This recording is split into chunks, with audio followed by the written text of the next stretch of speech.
Hey everyone, it's Christoph. I'm starting the math portion of this little series, and as I've said in the last video, we'll work up from something simple like this, and we'll work up all the way to some more complicated things, and then eventually the ultimate goal is to phase into the actual world of physics, because that's just math in the real world. So that's our ultimate goal, really. But here before I start, I want you to notice that you cannot really see my my cursor. You can see it when I write.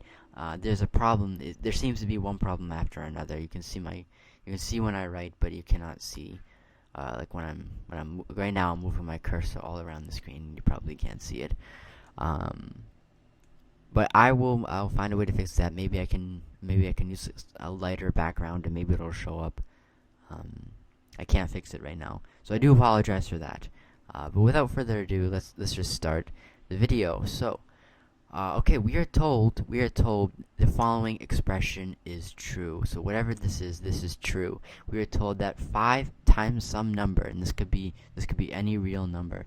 5 times some number plus 10 is equal to -2 times that same number plus 38. Okay, so we have some commonality. Is that a word? Commonalities? I hope it is. If it's not, then feel free to judge me in the comments. But we were told that this expression is true. So as my algebra teacher, she would just say, just use inverses. Just use inverses. So we are told that 5x plus 10 is equal to -2x plus 38. So let's just start here. We have two terms here. We have a term here and a term here and a term here. This has no x paired with it. This is just 10, and then we have a 38 here.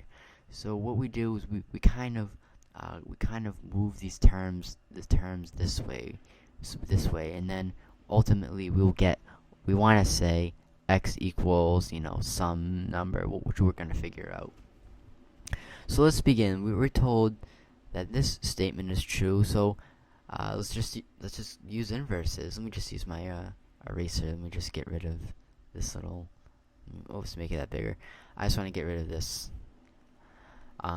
Okay, so let's just add 2x, and this is the first step. We just add 2x. But remember, what I do to one side, I must do to the other side. And when people ask you this, what do you mean by side? It's the side of this equal sign. There's two sides to it. There's a right and then there's a left. So I add 2x, but remember, I must do it to the left side too. So I have -2x and I add 2x's. Well, that's just going to give me 0x's, so I can get rid of that. And I do it to the other side too. So I have 5x's and I add 2x's. Well, that's just going to give me 7x's.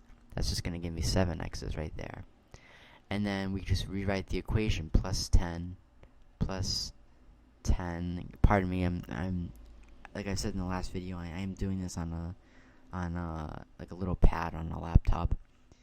But plus 10 is equal to positive 38. This is equal to positive 38. So we're told this expression is true. That looks like a 30.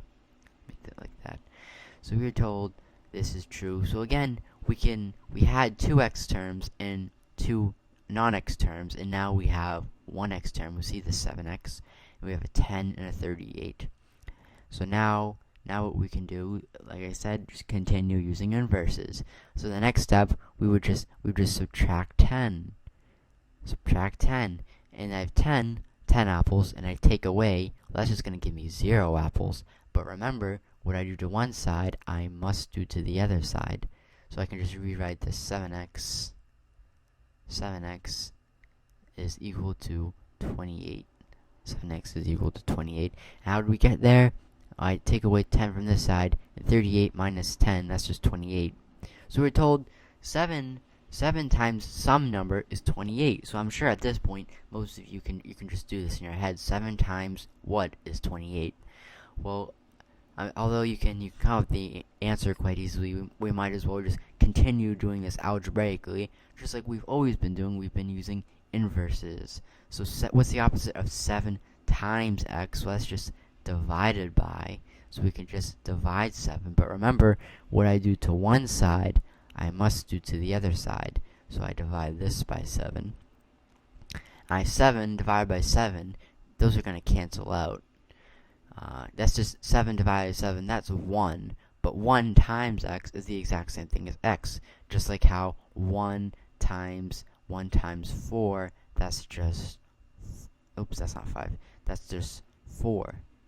Just like it's the same thing with x. It doesn't matter if the variable is y. It doesn't matter if it's z, if it's aleph. That's an Arabic letter, also a Hebrew letter. It doesn't matter what it is. 1 times that number will always be that number. So we can just rewrite this as x. X is equal to, what's 28 divided by 7? Well, that's just 4. That's just 4. And we're done. We have solved it. We have x equals 4, and we are done. Now, to check our answer, it's always good to check your answer, make sure you're right. Let's get a different color. We might as well plug this back into the original equation. So we have x equals 4, just like that. So now let's just plug it back in and see if the statement is true. We have 5x, so 5x, we have x right here. We have x right here.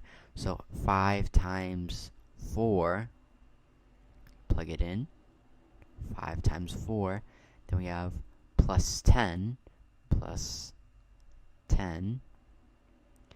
is exactly equal to the negative 2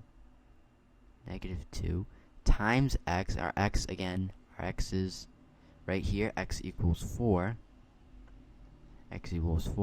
plus 38. And the question that arises is that, is this statement true? If this statement is not true, whatever this is, if this is not true, then our answer is wrong. X will not be equal to 4. So this statement right here, if it is not true, our answer is wrong, and we'll have to do it again, and then I'll cry. So let's just plug this in. We did plug it in. Let's just actually solve it now. We have to do PEMDAS. So what's 5 times 4? Well, that's just. Let me scroll down a bit. Hold on. Scroll down a bit.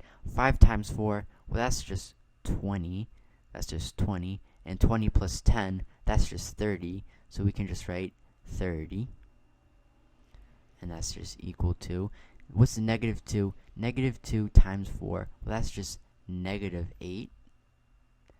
That's a funny looking 8. Negative 8 plus 38. And is this true? Is 30 equal to negative 8 plus 38? Let's try it. Is 30 equal to negative 8 plus 38? That gives us 30. Is 30 equal to 30? Yes, it is equal to 30. 30 is 30. Therefore, our answer right here is true, and we're done. Just like that.